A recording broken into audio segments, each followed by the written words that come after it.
দর্শক, রংপুরের মবের কথা সাম্প্রতিক সময়ে খুবই আলোচিত একটা ব্যাপার। রংপুরে জাতীয় পার্টির চেয়ারম্যানের বাড়িতে হামলা করা হয়েছে, ভাঙচুর করা হয়েছে, আগুন দেওয়া হয়েছে, মোটরসাইকেল জ্বালিয়ে পুড়িয়ে একেবারে শেষ করে দেওয়া হয়েছে, অনেক কিছুই হয়েছে। সেটাকে কেন্দ্র করে অনেক আলোচনা হয়েছে এবং সাম্প্রতিক সময়ে যে মবের কালচার, সেই মবের কালচার নিয়ে দুটো পরপর ঘটনা ঘটলো। একটা ধানমন্ডি থানার ওসিকে মবের বিরুদ্ধে দাঁড়াতে দেখা গেছে এবং রংপুরে দেখা গেল সেনাবাহিনী মবের বিরুদ্ধে দাঁড়িয়ে গেল এবং সেখানে সার্জিস আলম সুপারিশ করতে গিয়েও সার্জিস আলম এক ধরনের হেনস্থা হয়েছেন এবং সেনাবাহিনীর যিনি সেই এলাকার কমান্ডার, তার স্পষ্ট ভাষ্য আমরা শুনেছি যে কোনো ধরনের ছাড় মবের বেলাতে হবে না। এবার ভিন্ন আরেকটা দৃশ্য সামনে আসলো।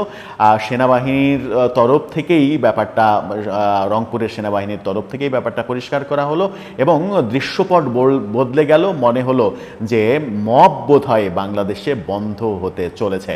এই মব সৃষ্টির কারণে এনসিপি এবং বিএনপির যারা ছিলেন তারা ক্ষমা চাইলেন আর্মির কাছে, ক্ষমা চাইলেন জাতির কাছে। সেরকম ঘটনা আমরা ঘটতে দেখলাম। এই ঘটনা সাম্প্রতিক সময়ে, ঘটনা ছোট কিন্তু সাম্প্রতিক সময়ে আমার মনে হয় সব থেকে গুরুত্বপূর্ণ একটা ঘটনা রংপুরে ঘটলো গত রাতে।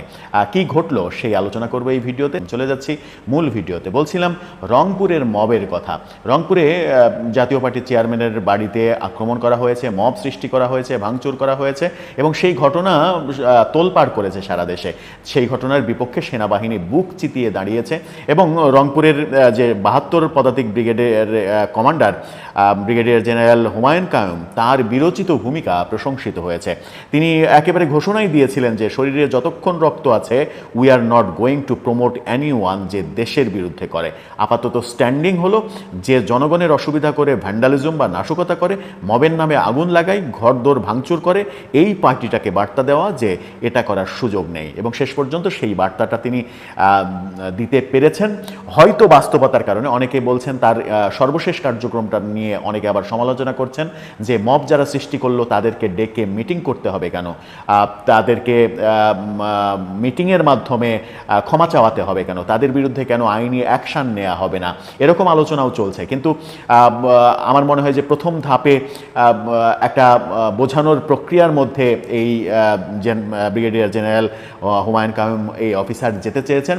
তিনি রংপুরের এই কর্মকাণ্ড যারা করেছেন তাদের সবাইকে নিয়ে, কাউকে আটক করে, কাউকে ডেকে নিয়ে, ফোন করে ডেকে মিটিং করেছেন এবং সেই রুদ্ধদ্বার মিটিংয়ে সকলে ক্ষমা চেয়েছে। এনসিপির পক্ষ থেকে ক্ষমা চাওয়া হয়েছে এবং বিএনপির এক নেতা, বিএনপির 2 জন কর্মী এই কর্মকাণ্ডের সঙ্গে জড়িত প্রমাণ পেয়েছে আর্মি, সেই কর্মকাণ্ডের জন্য বিএনপির তরফ থেকেও ক্ষমা চাওয়া হয়েছে এবং ক্ষমা চেয়ে রীতিমতো মুসলেকার মতো দেওয়া হয়েছে, লিখিত যেটা না, অলিখিত মুসলেকা দেওয়া হয়েছে যে রংপুরে তো বটেই, এনসিপি সারা দেশে আর কোথাও এই ধরনের মবের সৃষ্টি করবে না, সারা দেশে কোথাও এ ধরনের ঘটনা ঘটাবে না।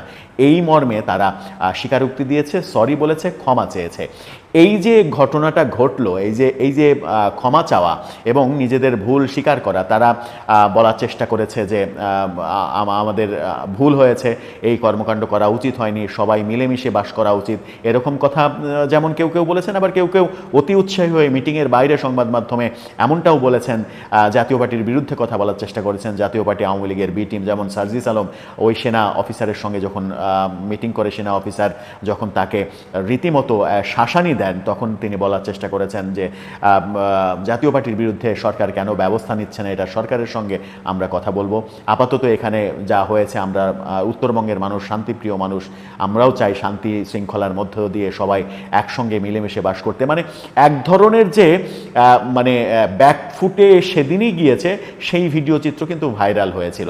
এরপর আমরা গতকালকে এই ঘটনাটা দেখলাম, এনসিপির তরফ থেকে ক্ষমা চাওয়া হলো এবং বিএনপির যে 2 জন ছিল সেখান থেকেও ক্ষমা চাওয়া হলো, অলিখিত একটা মুসলেকা দেওয়া হলো। রংপুরে তো বটেই, রংপুরে এই ধরনের কর্মকাণ্ড সেকেন্ড টাইম কেউ ঘটাতে গেলে তারে সরাসরি সেনাবাহিনী অ্যারেস্ট করে আইনের আওতায় নিয়ে আসবে, এই ঘোষণা দেওয়া হয়েছে। সেনাবাহিনীর তরফ থেকে একবারে স্পষ্ট বলা হয়েছে এবং তারাও কথা দিয়েছে যে রংপুরে তো বটেই, সারা দেশে কোথাও আর মব করবে না। এই যে ঘোষণা দিল এনসিপির পক্ষ থেকে, এই যে ক্ষমা চাওয়া হলো এবং এই যে ঘোষণা দেয়া হলো রংপুর সহ সারা দেশে আর কোথাও এই ঘটনা তারা ঘটাবে না, এটা কি সত্য হবে? এটা কি বাস্তবায়িত হবে? এটা যদি বাস্তবায়িত হয়, এটা যদি সত্য হয়, এনসিপি এখান থেকে যদি একটা শিক্ষা পায়, বৈষম্যবিরোধী আন্দোলনের নাম করে যারা এই কর্মকাণ্ড করার চেষ্টা করছে তারা যদি এখান থেকে একটা শিক্ষা পায় এবং শিক্ষাটা যদি ভালো শিক্ষা হয় যেটা দেশের কল্যাণে লাগবে, তাহলে এটা খুবই ভালো। কিন্তু এটা যদি শুধুমাত্র ওখান থেকে বাঁচার একটা কৌশল হয় যে এই কাজটা করে ফেলেছি, ধরা খেয়ে গেছি, বোঝা গেছে সেনাবাহিনী আমাদের বিরুদ্ধে অবস্থান করছে, এখান থেকে অন্তত বেঁচে নিই, তাহলে ব্যাপারটা খুব একটা সুবিধাজনক হবে না। আমার মনে হয় যে সেনাবাহিনী এরপরে আর কাউকে ছাড় দিবে না।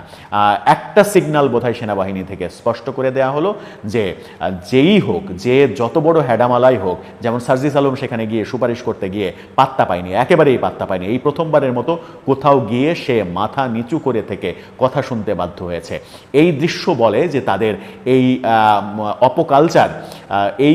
অপকালচারটার আমার মনে হয় যে এক ধরনের বড় ধাক্কা খেয়েছে এবং এখান থেকে তারা শিক্ষা নিয়ে যদি সামনের পথটা আগায় সেটা তাদের জন্যই কল্যাণকর হবে। দর্শক, আপনার কি মনে হয় শেষ পর্যন্ত কি সেনাবাহিনী, এনসিপি কিংবা বৈষম্যবিরোধী ছাত্র আন্দোলনের নাম ধরে যারা এই কাজগুলো করছে তাদের একটা ধাক্কা কিংবা তাদের একটা সিগন্যাল দিতে সমর্থ হলো? আপনার মতামত জানিয়ে লিখতে পারেন আমাদের কমেন্ট বক্সে।